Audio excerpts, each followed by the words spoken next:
찬송하시겠습니다. 찬송가 408장입니다.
누가복음 8장 16절에서 25절 말씀입니다.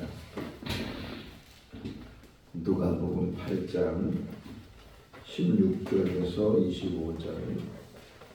누구든지 등불을 켜서 그릇으로 덮거나 평상 아래에 두지 아니하고 등경 위에 두나니 이는 들어가는 자들로 그 빛을 보게 하려 함이라.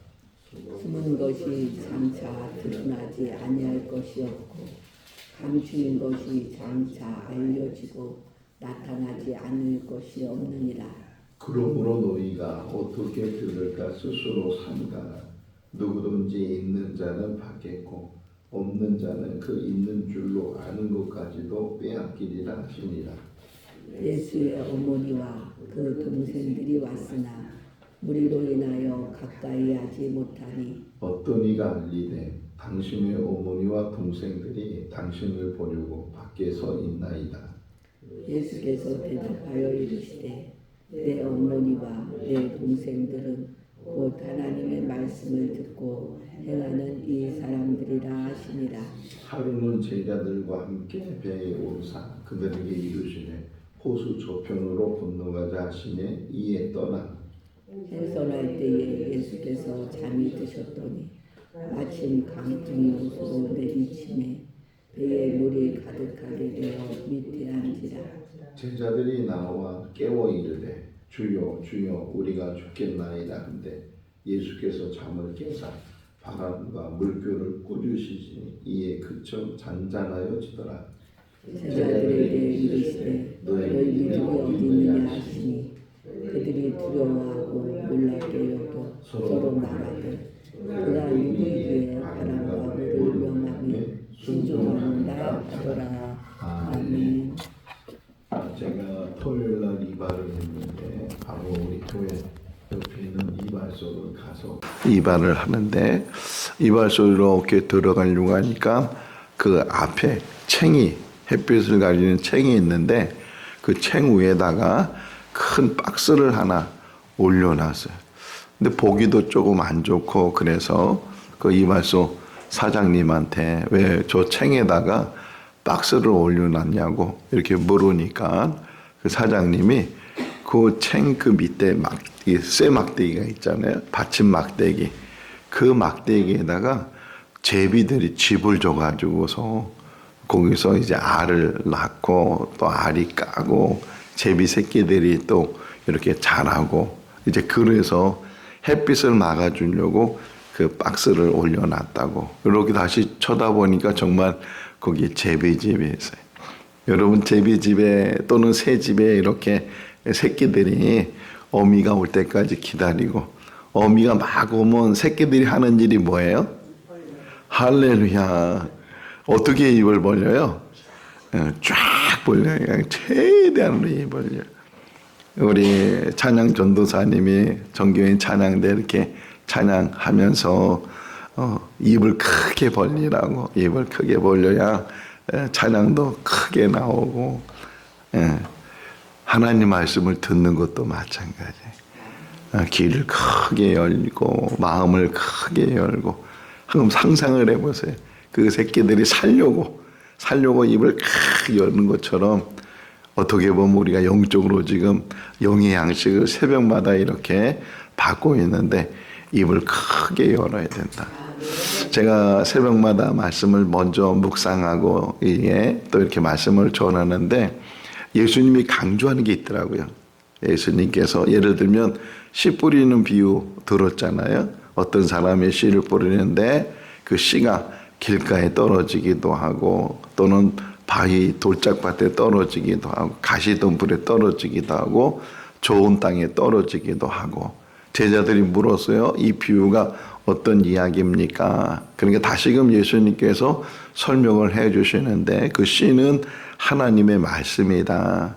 근데 그 하나님의 말씀은 동일하지만 그 하나님의 말씀을 듣는 사람들의 마음의 상태가 길가 같은 사람, 돌짝밭 같은 사람, 가시덤불 같은 사람, 그리고 좋은 땅 같은 그런 옥토바 같은 사람이 있다. 그런데 공통적인 게 또 있더라고요. 다시 그 말씀을 묵상해 보면 하나는 하나님의 말씀이고 또 하나는 마음의 상태.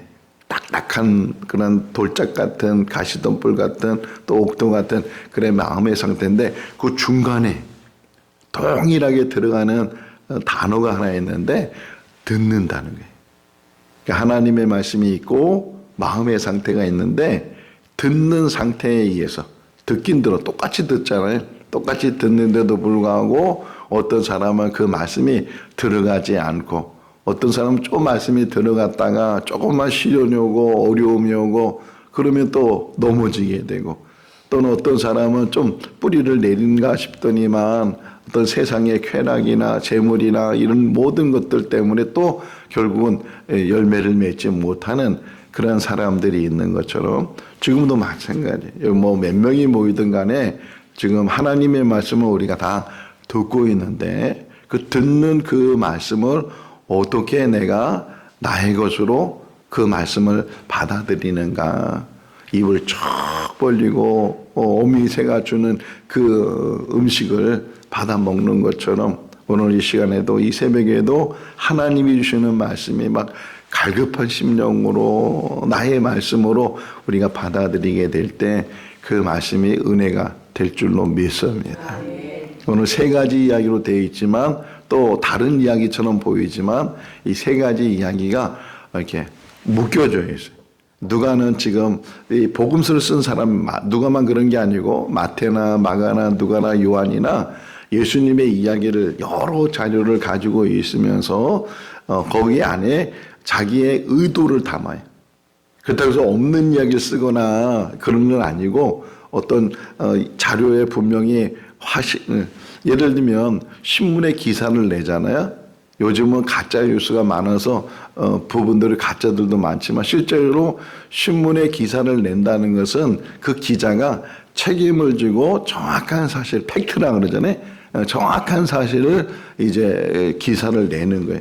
만약에 그럼 소설을 쓰면 안 되잖아요. 뉴스라는 것은 정확한 기사를 써줘야 그래야 우리가 그것을 보고서 아 그렇구나 그런 일이 있었구나 그런 뜻이구나 하는 것들을 아는 것처럼 복음서의 기자들도 예수님의 여러 가지 이야기들과 예수님의 어떤 자료들을 가지고 그러면서 기록을 하는데 그 기록하면서도 의도성을 갖는다는 게.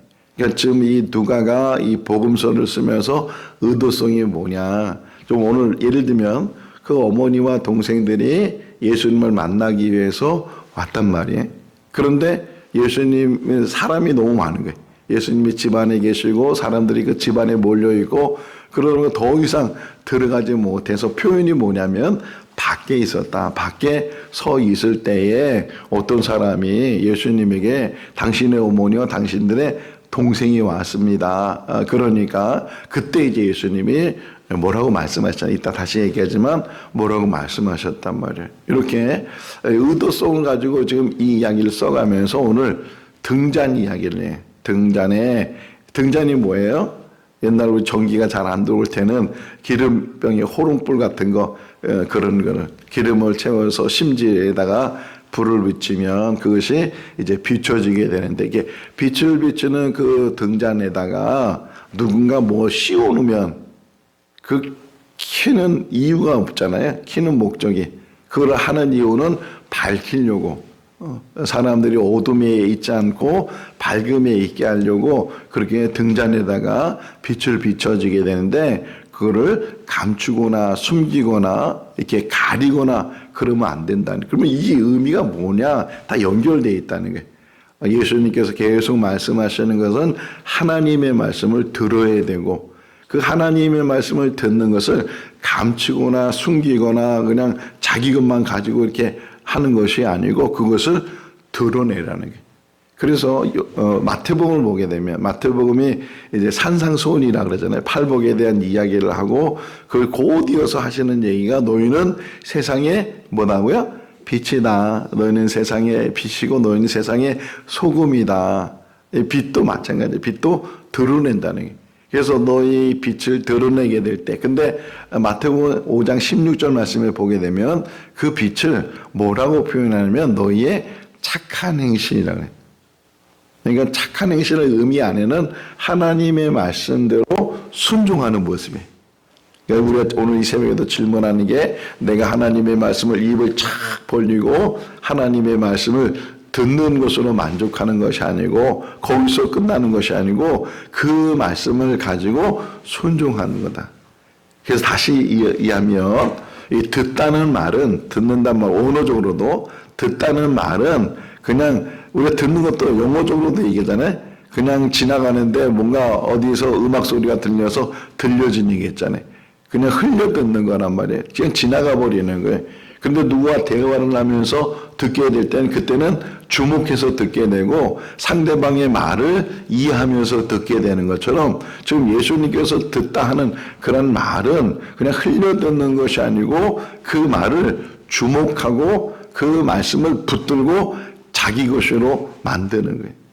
그러니까 빛을 비춰라 그랬으니까 하나님의 말씀을 붙들고 그 말씀을 비추는 거예요. 그 말씀을 드러내는 거예요. 그 말씀대로 행하는 거예요. 숨길 수도 없고 감출 수도 없고 감춰지도 않는다. 자, 그러면서 보세요. 18절 말씀 읽어볼까요? 그러므로 너희가 어떻게 들을까 스스로 삼가라. 누구든지 있는 자는 받겠고 없는 자는 빼앗기리라 하시니라. 그러므로 너희가 어떻게 해요? 어떻게 들을까 스스로 삼가라. 많이 듣는 것도 좋겠죠. 근데 많이 듣는 것보다 더 중요한 것은 내가 지금 듣고 있는 이것을 스스로 삼가라는 말은 조심해라, 주의하라 그러는 말이에요. 하나님의 말씀을 들을 때 그 말씀을 정말 나의 말씀으로 받아들이고 그 말씀을 붙들고, 오늘 찬송 몇 장 했어요? 408장 했단 말이에요. 이런 찬송 하나 그냥 흘려 부르는 것이 아니고 순서에 의해서 그냥 막 부르는 것이 아니고, 저도 이제 말씀 준비하고 찬송 선택할 때도 막 하는 게 아니잖아요. 그 말씀에 비추어서 우리가 함께 불러야 될 찬송이 뭔가 하는 것들. 이따 이제 풍랑 이야기가 나오니까 평안에 대해서 찬송을 하고, 그 어떤 상황에서도 흔들림이 없이 주님이 주신 그 평안의 소리가 이 세상을 이겨나가야 되는 것처럼 하나님의 말씀을 어떻게 들을까 스스로 삼가하라. 하나님의 말씀이 우리의 영의 양식이 되고 그 말씀이 힘이 되고 그 말씀이 삶의 근원이 돼서, 그래서 그 말씀을 붙들고 오늘도 살아가는 게, 하나님의 말씀을 듣는 것도 귀한 일이지만 그 들은 말씀을 오늘도 붙드는 거예요. 오늘 주시는 이 새벽 말씀을 통해서 내가 뭘 붙들어야 되는가 하는 것을 이제 우리에게 얘기해 줘요. 그러면서 연결되는 게 이제 예수님께서 많은 사람들한테 복음을 전하고 있을 때 예수님의 가족들이, 그러니까 가족의 어머니와 형제들, 이런 가족들이 예수님을 찾아왔어요. 그래서 예수님께 그걸 전달해 줬어요. 들어오지 못하니까 당신 가족들이, 어머니와 형제들이 밖에서 기다리고 있습니다. 그때 예수님께서 하시는 말씀. 자, 21절에 읽어볼까요? 예수께서 대답하여 이르시되 내 어머니와 내 동생은 듣고 행하는 이 사람들이라 하시니라. 할렐루야. 이제 눈에 보이기 시작하잖아요. 예수님이 계속 강조하는 게 듣는다는 게, 듣는 게. 그 듣는 것을 그냥 듣는 것으로 끝나는 것이 아니고 빛을 비치는 것처럼 내가 그 말씀을 듣고 그 말씀을 붙들고 그 말씀 안에서 내가 정말 살으려고 그 말씀대로 행하려고 하는, 그래서 예수님이 산상수훈 맨 마지막 결론이 뭐예요? 반석에 짓는 집과 모래 위에 짓는 집인데 뭐라고 얘기해요? 말씀을 듣고 행하는 자는 반석에 집을 짓는 거고, 말씀을 듣고 행하지 않는 자는 모래 위에 집을 짓는 자와 같다. 그러니까 듣는다는 게 중요하고 듣는 것으로 끝나는 것이 아니고 또 따라오는 게 뭐예요? 행함이라는 게, 행함. 그래서 뭐라 그랬어요? 누가 내 어머니냐, 누가 내 형제냐, 곧 그러잖아요. 곧 하나님의 말씀을 듣고 하나님의 말씀을 행하는 자. 이 사람들이 내 형제요, 내 부모다. 교회 공동체가 바로 그런 공동체라는 거예요. 우리가 혈육으로 만나는 것이 아니고 신앙 안에서, 믿음 안에서 이런 공동체를 이뤘는데, 그 진정한 공동체가 뭐냐? 하나님의 말씀을 듣고 행하는 사람. 어제 우리 기도에 대한 말씀을 들었잖아요. 그러면 그 기도의 말씀을 듣고 기도라는 게 뭔가, 기도라는 게 얼마나 중요한가 깨달았으면, 그래 내가 기도해야 되겠다, 기도해야지. 그래서 그것을 실천해 나가는 것, 그게 우리에게 은혜가 되고 그게 듣고 행하는 자가 되는 거예요. 기도하는 것. 또 하나가 뭐야? 결심하는 거였단 말이에요. 방향을 정하는 것. 내가 죽으면 죽으리라 하는 그런 에스더의 결심처럼 우리들도 그런 결심을 가지고 기도보다 앞서지 않고 결심하는 일을 이루기 위해서 3일간 금식하면서 준비하고, 그리고서 죽으면 죽으리라 행함으로 드러냈다는 거예요. 왕이 부르지도 않았는데 나갔다가 왕이 오라고 하지 않으면 죽는 그런 과정 속에서 그 목숨까지도 내가 목숨을 걸고 이 민족을 살려야 되는 내 사명이 그 사명인 것을, 그것을 깨달아서 행했을 때 중요하죠. 그러니까 예수님의 어머니, 예수님의 동생 이야기가 뭐 식구들이 왔다 갔다 다른 데서 보게 되면 소문이 뭐라고 소문이 났냐면 예수님이 미쳤다고. 그러니까 형제들이 될 때는, 가족이 될 때는 이게 정말 황당한 이야기잖아요. 지금 빨리 집으로 데려가야 되겠다. 뭐 그런 마음을 가지고 예수님을 찾아왔을지도 모르는데, 어쨌든 이런 이야기 속에서 지금 이 누가나 복음서 기자들은 뭐가 중요하냐? 혈육도 중요하지만 더 중요한 게 뭐냐? 하나님의 말씀을 듣고 행하는 사람들의 모임이라는 거예요. 우리가 신앙생활이 뭐냐? 신앙생활. 생거진천교회에서 이렇게 나와서 신앙사하는 게 뭐냐? 행함이 있어야 돼. 행함이 구원은 아니에요. 우리가 믿음으로 구원을 받는데, 그래서 이따 또 한 번 또 나와요. 하나님 말씀이 얼마나 오묘한지 새벽에 일어나서 막 말씀을 흥분되는 게 막 흥분되고, 빨리 5시 반이 돼야 빨리 이 말씀을 전하는데 할 정도로 흥분되는데, 나 자신도 그렇고 하나님의 말씀을 들은 것을 행함을 가지고서 그 말씀을 실천하는 것이 얼마나 하나님 앞에 귀한 일이냐 하는 것들을 생각해 보세요. 자, 그 다음에 이어지는 게 풍랑이 일어나는 그 사건 속에서 예수님께서 지금 가버나움 지역이거든요. 이쪽 서쪽 지역에 대부분 유대인들은 갈릴리 호수를 중심으로 해서 서쪽에 살아요. 서쪽에 살아요. 왜냐하면 바다하고 그쪽 그 땅이 평평해요.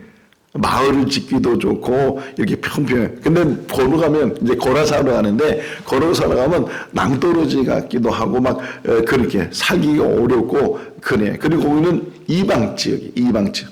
그러니까 사람들이 그걸로 가지도 않고 그런 곳인데, 지금 예수님께서는 그곳을 가신, 사람들이 가지도 않고 매면하고 험하고 그런 지역인데, 그런 지역에도 지금 주님은 찾아가셨어요. 누가가 지금 이 1장부터 쭉 쓰면서 제가 1장 서론을 설명하면서 이 누가가 강조하는 것은 찾아가시는 하나님, 찾아가시는 예수 그리스도. 오늘도 예수님 우리에게 찾아오시는 줄로 믿습니다. 그냥 기다리고서 찾아올 때 기다리는 것이 아니고, 저 지금 고난당하고 고통당하고 어려운 문제가 있고, 지금 가보니까 귀신 들린 사람이 있었잖아요. 군대 귀신 들린 사람이 있어서 아무도 제압을 못하고 무덤 사이에서 거기서 그냥 그렇게 사람같이 살지 못하는 그런 사람, 아무도 외면하고 관심을 갖지 않는 그 사람을 주님은 찾아가십니다.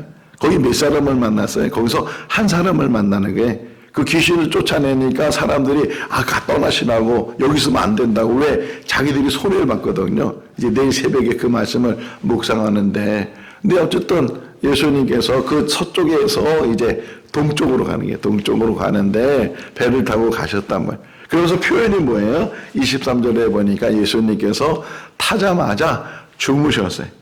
자, 주무시는 이유가 뭘까요? 우리가 신이 생각할 수 있잖아요. 얼마나 피곤하셨으면. 피곤하시죠.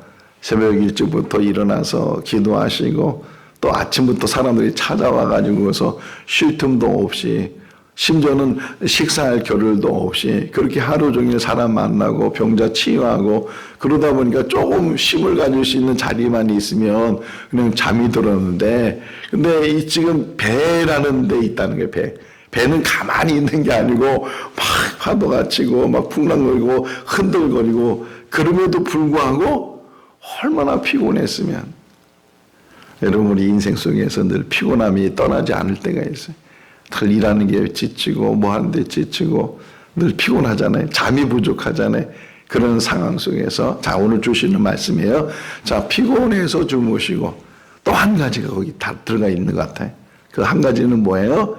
예수님 안에 평안이 있었다. 평안이 있었다. 그 평안이 우리 안에 선물로 받을 수 있기를 바랍니다. 그게 요한복음 14장 27절에 내가 너희에게 평안을 주노니 내가 주는 평안은 세상에 주는 것 같지 않다. 세상은 환경적이고 조건적이고, 그러니까 그거 있으면 평안한 것 같은데 그거 사라지면 그 평안을 잃어버려요.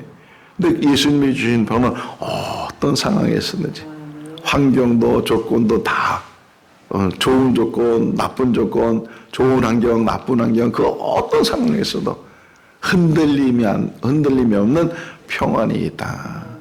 그 평안은 누가 주시는 거예요? 하나님이 주시는 평안이에요. 오늘 우리 성도들에게도 그 평안을 가질 수 있기를 바랍니다. 선물이에요, 선물. 하나님이 주신 평안. 그 평안이 있으면 근심, 걱정, 염려, 심지어는 두려움까지도 다 사라지고, 그 평안은 어떻게 얻을 수 있느냐? 하나님께 맡기는 거예요. 맡길 수 있기를 바랍니다. 그게 믿음이. 이따가 이제 또 설명돼. 성경은 너무 멋져요. 너무 은혜스러워요. 자, 어떻게 이제 어쨌든 예수님의 그 풍랑거리는 그런, 근데 처음에 떠날 때는 그렇게 바람이 안 불고 그렇게 파도가 높지 않았는데 어느덧 가다 보니까 막 풍랑이라는 표현이 나와요. 광풍이라고 그러죠. 광풍이 일어나가지고서 막 배가 막 뒤집힐 정도로 막 물이 그냥 배 안으로 막 들어오고, 아니 그런데도 예수님은 주무시고 계셨다. 얼마나 피곤하셨으면, 또 얼마나 그 안에 평안이 가득하셨으면 그런 상황 속에서. 근데 지금 그 예수님의 제자들 중에는 어부 출신들도 있잖아요. 베드로, 안드레, 요한, 야고보 이런 사람은 다 그 갈릴리 바다에서 잔뼈가 굵은 사람이고 어릴 때부터 거기를 잘 아는 사람이고, 그리고 그런 풍랑이 한 번, 두 번 겪은 것이 아니고 이제까지 고기 잡을 때 그 많은 경험을 하고 얼마든지 우리가 이거 해결할 수 있어. 이거 이까짓 거야. 뭐 예수님 주무시라 그래. 우리가 알아서 다 할 테니까. 그런데 아무리 애를 써도, 아무리 키를 돌리고, 아무리 뭐 해도 물을 퍼내고, 아무리 그래도 해결을 못하는 거예요. 여러분 인생을 살다 보면 경험이 우리를 해결하는 것이 아니고, 내 환경이 우리를 해결하는 것이 아니고, 누가 해결할 수 있다고요? 주님을, 주무시고 계시는 주님을 깨우는 거예요. 뭐라 그래요? 주여 주여. 예, 얼마나 다급했으면 주여 주여 막 그냥 흔들어 깨우면서, 주무시는 예수님을 흔들어 깨우면서, 아니 그렇게 요동치고 좀 광풍이 일어나가지고서 물이 막 배에 차고 막 그러는데 어떻게 그렇게 주무시고 계시는지. 어쨌든 제자들이 막 자기들이 하려고 했는데 안 되니까, 요나서에도 나오죠. 요나가 이게 잠을 자다가 광풍이 일어나니까 제비를 뽑았는데 요나가 제비를 뽑혔어요. 그러니까 제비 뽑힌 사람이 이제 바다에 던져야 되는데, 참 그 요나서 읽어봐도요, 참 묘해. 참 신기해. 그 선장과 그 배에 탄 사람들이 요나를 배 뽑자마자 던지잖아요. 계속 힘써서 이걸 이겨나가려고 애를 쓰는데도 결국 안 되니까 마지막으로 요나를 물에 던져버려. 그러니까 확 잔잔해지는 그런 이야기를 보는 것처럼 애를 썼는데도 안 됐단 말이에요. 애를 써도 안 되니까 결국은 주님을 깨웠어요. 할렐루야. 우리가 아무리도 안 될 때 어떡하라고요? 주님을 깨워라. 주여 주여. 지금 얼마나 다급했으면 주여 주여. 그러면서 뭐라 그래요? 죽게 됐습니다. 죽게 됐습니다. 살려주세요. 이게 지금 죽게 됐습니다. 이게 우리의 기도예요. 주여. 정말 다급하면은 뭐라 그래요? 주여 죽게 됐어요. 주여 나는 망했어요. 주여 나는 이제 이랬어요. 그 기도를 외면하지 않는다는 거예요. 잠에서 깬 예수님께서 바람과 바다에게 잔잔하라. 잔잔하라. 여러분 우리 요동치는 일들, 괴롭고 힘든 일들, 막 안에서 막 그냥 막 뭔가 막 그냥 좀 질서가 잡혀지고 평안이 있어지고 뭔가 이게 해야 되는데, 계속 살아가면서 이런저런 걱정 속에서, 이런저런 문제 속에서, 돈 문제, 건강 문제, 가정의 모든 문제들이 다 우리를 요동친다는 게, 이게 인생이라는 게, 그런 요동침이, 그런 일이 일어나는데도 불구하고 지금 우리에게 주는 메시지는 너희 안에 예수님이 계시느냐. 그 요동치는 그 안에 누가 계셨어요? 예수님이 계셨단 말이에요. 깨워라. 깨워라, 깨워. 깨워서 그분의 은혜, 그분의 능력, 그분과 함께함이 우리에게 평안이 있어지게 되고 잔잔함이 있어요. 그리고 마지막에 25절 보세요. 아주 중요한 말을 해요. 25절. 자, 읽어볼까요? 제자들에게 이르시되 너희 믿음이 어디 있느냐 하시니 여겨 서로 말하되 그가 누구이게 바람과 물을 명함에 순종하는가 하더라. 할렐루야. 말씀은요 곱씹어야 돼.